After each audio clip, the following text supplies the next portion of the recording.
Today we're honoured to have with us a dear brother called Bilal Ali. Assalamu alaikum. Alaikum salam wa rahmatullah. And inshallah, through this or during this hour, we will be looking at his life and how he became a Muslim, and also the influence that Islam has had on his life. So we'll start off straight away by asking you to maybe introduce yourself. Just give us a little bit about your background, you know, where you grew up, your family ties, religion, etc., etc. Okay, I'd like to say first of all, thank you, brother Abdul, for having me here. It's an honor and a pleasure to be here. It's our pleasure. Inshallah. My upbringing, South London, born in the late 60s. My parentage, father is from South America, mum from Jamaica in the Caribbean. So I grew up in a pretty traditional Caribbean household. Our religion was Christianity. I wouldn't say that we were the strongest Christians, but we were definitely identifiably and emphatically a Christian household. We did have, you know, like for example, I grew up with having a cross nailed over my bed, which I wanted there because it was like protection. And Sure. my mother made sure that she had put various inframed verses from the Bible that were around the home and stuff like that. We used to have a bit of superstition as well, but we were definitely like a Christian family as such, and would go to church sometimes to an Anglican church, and this was a kind of like household that I was brought up in, but very like warm, very loving, very like caring environment, and feeling emotionally secure, feeling very, very safe, and feeling quite confident. I guess I was the youngest out of 3 brothers and an older sister, so I was a baby of the bunch, so I felt, you know, pretty confident and pretty chopsy, pretty mouthy at the time as well. Alhamdulillah. I hope they didn't beat you up too much. No. Okay. And with regards to this Christianity or the Christian environment in which you grew up, would you call yourself, in terms of ideology and your own belief system now? Because some of us have grown up in a Christian household, and maybe, you know, we would go to church, but it was forced upon us. Mm-hmm. The concept, the understanding of religion, maybe for some wasn't there. For you, would you, in terms of your belief, would you call yourself a Christian in those days? In those days, yeah, absolutely. That was part of my identity. Just like if somebody would have said, are you like West Indian or something like that, or are you black or whatever, are you Christian? Yes, I wouldn't, It wouldn't have been a second thought. Even going to church, I don't remember being ever forced to go to church. It wasn't that much, so maybe Sure. that's the difference, but you know, it was kind of enjoyable. It was kind of a novelty, you know, looking around, and it was singing. It wasn't an all black church. It was an Anglican church. It was very, you know, Sure. white English people, slightly mixed. There wasn't too many African Caribbean people there at the time. But I just, you know, checking it out and thinking, well, I'm a part of this. Not sure what it all means, but I know that there's a higher power and he takes care of me. And somewhere in that whole scheme of things, I need to kind of do something for him. And this is part of that, doing something for him. Okay. And in terms of the Trinity, were you a subscriber to the concept of the Trinity? Or again, because when you mention God, it sounds like the God of Islam when you say, well, there's a higher being. Mm-hmm. Or did you have this concept of the 3 in 1, or was this just something that really just went over your head? No, because Jesus, I'm going to have to put in quotes, the blonde hair, blue-eyed image, misrepresentation of Isa alayhi salam, of Jesus, was something that I mentioned earlier on to you. There was a picture on the wall with the eyes that used to shift around the room and kind of follow you and bug you out. But this individual was part of a Trinity which I didn't fully understand, but I knew it made him a very significant, in that theology, a very significant individual. I mean, I grew up from across the road, and from my house, like literally just across the street, there was a chapel. It wasn't a church that would attend with my family, but it was a chapel. And I used to spend a lot of time in there with my Muslim friends, funny enough, who were from Morocco. Okay. But it was just somewhere the pastor or whatever his title was, but the guy with the collar, he used to have a pool table. He used to have there was table tennis.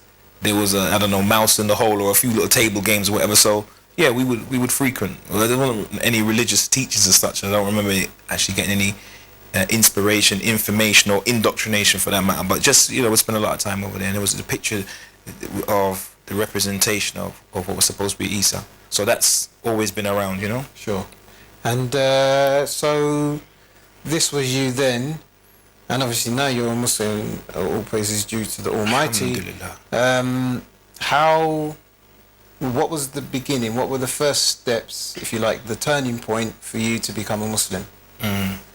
Well, in my narrative, there's a few sort of landmark experiences which will stand out in my memory. And if I'm honest with you, I can't exactly string them together like in a kind of sequence of what happened first and what happened next and what happened after. But I just know there's some significant signposts in my life, and one of them was that I used to box as a young man, and boxing is a very spiritual sport. It's a very routine. There's a lot of ritual. Is much more of it is mental and internal, and as much as you do training and sparring and all different types of things, when you're out running and you're alone, running through the park or running at night or whatever, you're really in your own space, in your own head and stuff like that. So there's a kind of oneness with that. And I was looking for more strength, looking for more inspiration. So I would pray. I'd spend time praying, and I visited a church once well, not once, but as I say once, as in the adult, because in my young adult years, I didn't really go to church. Still had the religious upbringing and the foundation, but I didn't frequent church. But I went to church. Me and my best mate at the time, we were both boxers, up and coming boxers, and I remember my aunt, my mum, egging us on, pushing us forward to the front when they say who wants extra prayers for cleansing, let the, like that kind of, let the unclean or the nightclubbers, let them come up here and we'll say an extra prayer for them. So we went to the front, they whipped it up a little bit, and there was hands on heads, and there was people, speaking in tongues and stuff, because this is a Pentecostal church, so, a charismatic preacher, but yeah, they really whipped up a storm, and paid quite a bit of attention to my we weren't the only ones, but we got a lot of attention anyway. And I remember going home on the bus and we were speaking, and he was saying, yeah, I feel clean, man, I feel clean. And I said, yeah, can you feel it? I feel it, you feel it. And when we departed, we went our own way. I thought to myself, I was lying, man. I didn't I didn't feel it. What was it that I was supposed to feel? I didn't feel, but I just felt like I guess I gotta feel it too. And it got me pondering, it got me thinking, and that was one of the things that just sort of stuck in my head, of that void. I just didn't have that connection, my own personal connection with God, yes, but in terms of the institution and the ideas that they were pushing out, it didn't really kind of add up as it did as a child. I guess it didn't add up as a child, but it didn't matter. But as a young adult now, I kind of wanted more answers.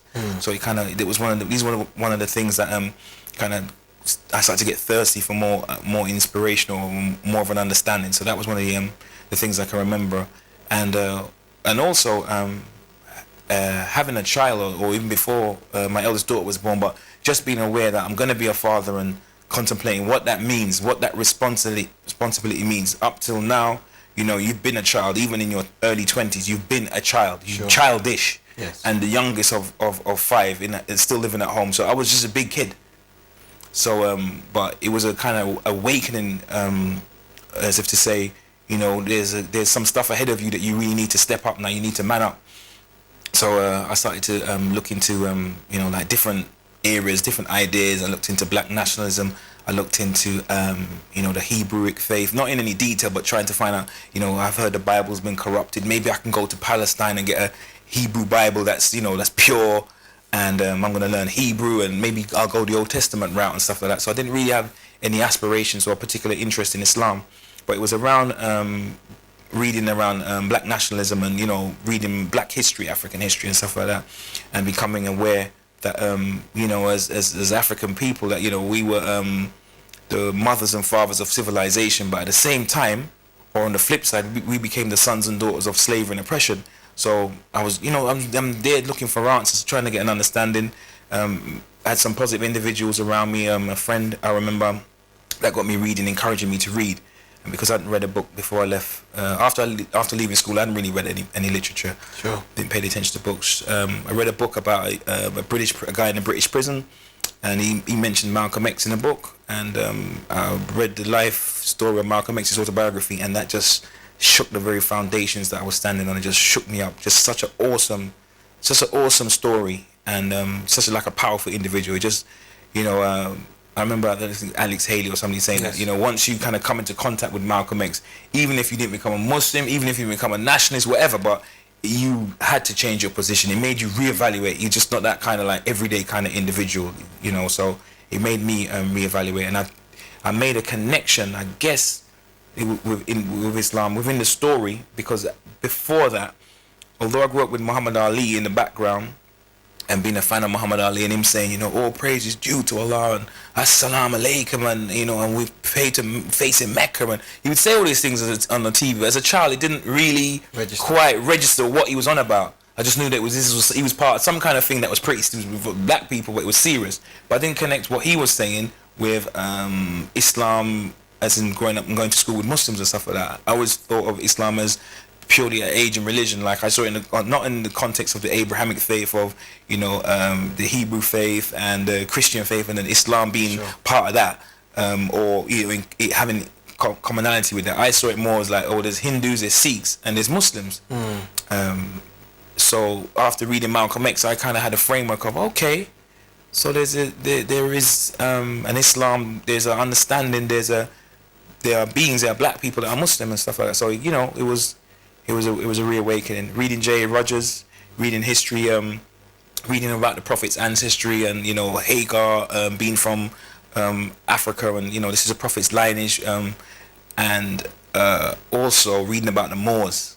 That was a kind of awesome part, you know, reading about these Moors, these Africans came from West Africa that were set up in Spain and were ruling Spain, and had like a kingdom and a civilization, and brought arts and sciences and stuff like that. This is what J. Rogers was teaching. I'm saying, really, is this so? They were black men, they were Muslim, you know, and that I was not only impressed with their CV, but just, you know, again, the kind of, okay, there's you know, Islam isn't just an Asian religion. So I kind of you know, found an interest for Islam from there. Yeah, you mentioned to me earlier that through, I believe, if I'm not mistaken, it was through reading Malcolm X's autobiography that you now changed your position on your concept of who Jesus Christ, peace and blessing be upon him, was. Okay, yeah, absolutely. Because I remember reading the autobiography of Malcolm X, and I was brought up to love Isa, brought up to love Jesus, and peace be upon him. And you know, Malcolm X saying, yes, as a Muslim we have this love and this respect for Jesus, but we don't see him as part of a Godhead. We see him as a mighty messenger of God. Yes, he was. This individual was this powerful person, this powerful revolutionary, but he wasn't part of the Godhead, and God is one. And not understanding the Trinity, just being brought up with it, you know, the lights went on, and it made a lot of sense. And I guess that was a theological shift, not just a like social political shift, or as in my identity as an African Caribbean person, but as in just as a human being, just a straight theological shift. Yeah. Obviously, I guess that would be one of the signposts. And what happened in terms of your interaction with the Ansar, and how did this later cause you to maybe get in touch with Muslims? Okay, yeah. There was an organization at the time that were called Ansar Allah, or the Hebrewic Ansars. It's an organization, I think the name Holy Tabernacle Ministries now. Well, to be honest with you, I don't know what their name is now, because their beliefs and their practices change every sort of few seasons or whatever. They kind of shift. But at that time, they were following some type of pseudo but Islamic kind of covenant. So the brothers would wear the whites, the sisters would wear white and cover their faces and stuff like that. And the brothers were always like I said, kufid up in the whites. They looked sharp. They would have their tables. They were out. They were visible. They were available. They'd have a Bible. They'd have a Quran on the table. They would speak. They didn't speak, history, black history, different social political issues, and trying to wise you up as a young black person. But they would teach you like kind of theological aspects that were in the Bible, but you was almost shocked because you didn't really think that stuff was in the Bible, and they'd be showing you that it says, "Oh, Israel, your God is one," and they're saying, "Yeah, see that, brother? You know, so God isn't part of a Trinity. God is one." And so we're teaching you kind of Islamic, not kind of, they were teaching you Islamic concepts, but out of the King James Bible. I'd even say, "Oh, because that's a Muslim Bible, right?" No, King James Bible, brother. I say, cool, okay. And then they said, but you know, in the Quran, it talks about the jinn, these mystical creatures, this mystical creation of Allah. You know, so, you kind of started to get interested in the Quran also, because they taught from both books. I guess at that point in my life, although I had this love and this respect for Malcolm X, to just go out and buy a copy of the Quran and start reading it and trying to get an understanding. It just wasn't my path, or just would have probably not worked out that way for me. But you know, coming in contact with the Ansars, I got this interest for Islam. Kind of bouncing back between Malcolm X tapes and then getting some more interest in Islam, or more curiosity about the Nation of Islam, what they stood for, and from there, yeah, I was kind of like developing a thirst for reading and learning. But at that point, it wasn't purely like an Islamic path. It was, I'd have to say, my personal path was definitely in terms of like black consciousness, black reawakening, black reevaluation of our place in society. But if I'm not mistaken, was it not because of the interaction with the Ansar and their connection, if you like, because they were approaching you with theological arguments and drawing a connection between the Bible and the Quran? Mm-hmm. Was it not through the Ansar that you now felt the need to actually go and get your own copy of the Quran? Yes. No, there is that element, because I remember going to a place in it's in South London, near Kenneton, somewhere near Kenneton. Brothers and sisters used to have a place there, and they would just teach. You know, I met a brother. He took me there, and he said, "What do you want to know?" And I was just asking various questions about why is pork wrong, or just whatever was, you know, on my mind at the time. And he just, you know, gave me the answers to the best of his ability. I guess now, without sounding arrogant, I mean, they're pretty straightforward. You know, pretty straightforward stuff about why pork is not good, or why, you know, God is one, or different theological, historical, anthropological questions or whatever. But at the time, he represented something that was deep and something that was mystical, that was a master teacher in compared to where I was coming from. So I was impressed, I was moved, and I went out and bought a translation of the Quran. And yeah, I remember reading about washing for prayer. I didn't know how to make wudu in the formal sense, but I read somewhere in it said wash your faces and, you know, wash your feet and stuff. So that's what I did. And I just washed my face and my feet, and I would kind of meditate in the evening, and after being out all over the place in the daytime and doing whatever, and kind of find a bit of solace by just praying at night and just reading a few pages, you know, reflecting on the warnings, what Allah is saying, and the good news, and just the warning, the good news, and just, you know, try to, you know, find myself, try to make this not make, but having this connection with Allah, but not understanding it, you know, from an Islamic perspective. So it was just my kind of like, you know, inroad to Islam. What were your initial conclusions of the Quran? Because obviously, you know, to an extent like myself, I wasn't a church-going Christian on a weekly basis like yourself, but I had enough knowledge about the Bible so that when I read the Quran, I was able to make a connection and drew my own conclusions. But obviously, we're not talking about me. I want to know what your first impressions, your first perceptions of the Quran were once you'd actually got a copy of it. Yeah, English translation, but it seemed like an awesome book. But I think that there's a lot that goes on in the unspoken in terms of, and I'm reflecting on it like as a kind of coming from a counselling perspective. There's a lot that's transmitted in the unspoken that when you are spoken to about the Quran as by Muslims or people who are even claim to be Muslims but might be not on the correct Aqidah, but there's such a respect, such a reverence, and such an honor. And this is not a joke. This is not a kind of semi-play thing. This is not something that we do when people are around, but then when people are not around, we just party and book. It's like there's a seriousness. So you kind of go out and buy it with that kind of, that vibe transmitted to you. So, and then when you're reading, when I was reading the translation of the Quran, you know, I felt like the awesomeness, or at least some kind of, this is something real. I felt some kind of power. You know, truth is truth. And that was, you know, it's not the Arabic, it's not the subtleties, it's not the sophistication that may be transmitted in the Arabic, but the gist is even in English, the general message is powerful, is earth-shaking, man. So basically, once you picked up the Quran, just in terms of the message, whether or not, you know, you were going to become a Muslim is by the wayside, but in terms of, as you say, the message that was being conveyed to you, you knew that this was not just any other book. No, I could find this. It was an awesome book, and particularly what was different is the way that the Quran would speak. It got me thinking, because it would be asked. You know, Allah uses a lot of Socratic questions or a lot of rhetorical questions in the Quran. So you're kind of wondering, who's it speaking about? What have they done? Or why? Who? When? What? Why? When? You know, your brain is thinking. Whereas I remember trying to read the Bible because I was very very, very influenced by like Rastafari. I had a very good friend that was a Rasta, and you know, he used to school me before I had this interest in Islam and stuff like that, and you know, the connection because of the Marcus Garvey kind of teachings, Garveyite. So there was that kind of connection, and I remember he used to encourage me to read the Bible, but I remember not being able to read beyond a few pages without falling asleep, because it was just so descriptive. And John begat, and then begat, and who but Zephaniah, the Zubaniah begat, and I was thinking, like, I couldn't get into the gist. I would watch the 10 Commandments, and I just wanted to read that like for myself. I didn't want to go through the whole begat thing. Whereas at the Quran, I guess I had at the time a very short attention span, and it was almost like I would get a blast from a page, and that page would get me going, or just, you know, reading a few pages, and I'd be like, you know, wow, like bombarded and reflected and stuff like that. So I didn't even get a chance to get bored or anything like that, because it was just this charge, this intellectual charge. Alhamdulillah. Thank you. That's very, very inspirational, and it's nice to know that you know, our experiences are very similar.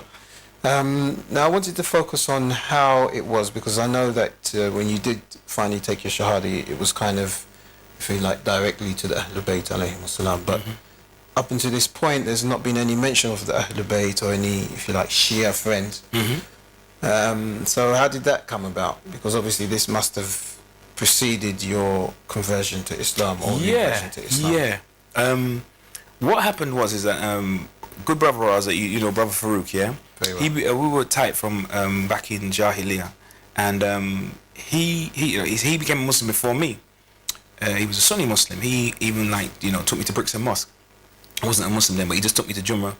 We just used to hang out, you know, and he lived in a hostel. I kind of remember. I always remember it in my mind as the Hostel of Light, because it was all black brothers there, all Caribbean brothers there, and they were either Muslim, Sunni Muslim, Wahhabi. There were some people that were Nation. There were some people that Ansar, or that were none of them, but would at least articulate their argument through the you know, the idea of one school or another. Sure. So there were brothers that they weren't Nation, but they'd be saying, Nation, the black man is God and whatever. And they'd be arguing their Nation point of view. Well, you Nation? No, I'm not really Nation, but I got a cousin in it. You know what I mean? Like, but he taught me this stuff. You know, that kind of thing. So, and those ideas had infiltrated hip hop. Yeah, although they were thick in hip hop, and I used to like hip hop. Well, not, I guess I used to like hip hop, and the message that was coming out of hip hop at the time. So I used to go to Farouk's house and just hang out and knock about in the kitchen or the communal areas or whatever, and just, you know, just raising our consciousness and just debating, young men, testosterone up, and just kind of like, you know, intellectualizing and stuff. And he said to me one day, I want you to meet some people. So yeah, okay, cool. He goes, yeah. But they're pretty cool, they're pretty serious, you need to meet them. But only one thing though, they're Shia.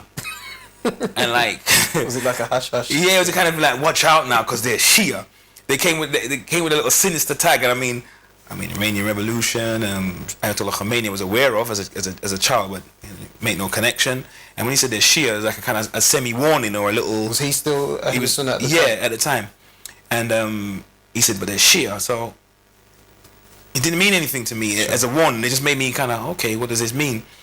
So I met these brothers, Brother Muhammad, Brother Shafiq, Brother Shaban, Peter, Abu Bakr, and a few other brothers that I can't remember at the time. But they just used to roll thick, just roll tight. And the first time I met them, I remember seeing them praying. And they finished their prayers and they made salawat. And I was like, just, you know, it seemed... I could sense the seriousness of what they were. What they were. And these guys had just prayed. I'm not a person of salah at the time, but these people had prayed, so it had an effect on me. But they didn't wear the jalabiyah, the kufi, you know, the Islamic attire as such. They were just dressed normal. But when I sat down and spoke with them, they were knowledged up and they were pretty serious about what it was that they were representing. And from there, I made a relationship with Brother Muhammad, with a lot of information and knowledge about Malcolm X, and Malcolm X being like my all-time great, so to speak. You know, we had this kind of connection, and he would just go through things with me and kind of school me from our own African Caribbean cultural frame of reference. So as opposed to him just being able to say the Nation of Islam are kufr, this is astaghfirullah, and just finish that. You know, you haven't explained that to me, you just told me they're wrong. But he would go through in detail why Allah cannot be a man, he cannot sit in time and space. You can't. What did he stand on when he was creating the world? That's very spooky if you think about it, brother. You know, he would explain things to me like that. And he would go through different things about Malcolm and Elijah Muhammad. He had a very, very strong history. So you could go through. Even this guy called Dr. York, who was a leader of the Ansar, he'd even school me about him, and you know, he would say, you know, like, this person is not serious, and he would break down the theology and philosophy and say, you know, how they consistently change, and it's, you know, they mutate with the time, and he would just explain things to me about different groups, or Sunni, Shia, and it just made sense. It just made sense. He was able to explain to me about, you know, why Islam is the last revealed religion, and it makes sense to have 12 custodians that would protect the revelation and protect the religion for generation after generation, whereas other religions haven't had that. They didn't need that because they wasn't for all time. So they, you know, they had mutations and changes in them, and so be it, because they wasn't for that. That was like when mankind was a child. You used to wear short trousers, but you know, you say to me, but you know, when now we're men, humanity's got to a certain level, to the technological age, and the world is connected, then we need something that's sophisticated, that is grown, that is mature, that, you know, that is intelligent. So, you know, I was convinced by the argument of Al-Obey, but it was still things going on in my life that I was involved in, nightclubbing and whatever, that I felt, you know, to be a Muslim it's a very serious responsibility, it's a very serious role.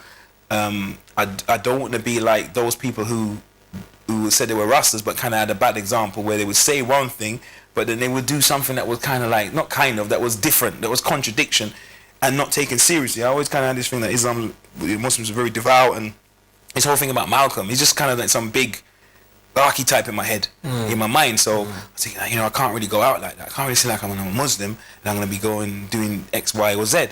That is totally acceptable from my cultural reference point, but not as a Muslim, wouldn't be acceptable. So, you know, I had a lot of soul searching to do, and sometimes I would hang out with those brothers, and then sometimes I would avoid them because of guilt. Like I would bump into Muhammad, and he'd say, "Hey, I thought he was gonna come to the meet." Yeah, I suppose. Yeah, because you what's your number again? And I would do the whole spiel and that, but really, I was just embarrassed, innit? You know, I knew, you know, it was like a case of me knowing that I need to go in this direction, but I just need to do it in my own time. Sure. And there was a brother, Fidel from Leeds. And one time he was talking, he was saying about, you know, me taking my shahada and stuff like that. And I said, you know, I'm so Christian at the time. The mentality. When I look back now, it's funny, yeah? So I said to him, yeah, I'm going to take my shahada, brother. But I'm going to take my shahada at Christmas. Because I want to break away from this Christian, Western, European, you know, slave master religion. So I'm going to do it at Christmas. And he goes, that's good, man. No problem with that, man. But only one for not being funny, yeah? But suppose you don't make it to Christmas. Like, what happens to your soul then? Good point. And it just, bang! It just was like somebody dropped a piece of concrete on my foot, or, you know, like, it was just that kind of impact on me. And it's, you know, I kind of styled it, profiled it, like I held it in, like, yeah, I see what you mean. Rubbed my chin a little, but when I went off in my own private thoughts and my own private moments, I thought, he's got a point. I need to really, I really need to sort this out. So I shilly-shallied, you know, I kind of like bounced around for. I think what we do, inshallah, if you don't mind, is what we do. We're going to go for a break now. Okay. Inshallah, when we come back after the break, now that we've got up to this period, you can tell us about how it was or when it was that you actually took your shahada. Sure. And then, of course, the very important path of your progression after becoming a Muslim. Inshallah. Thank you very much. It's been very, very enticing, very interesting so far. And when you join us after the break, we'll continue to find out the story of Brother Bilal Ali. Assalamu alaikum.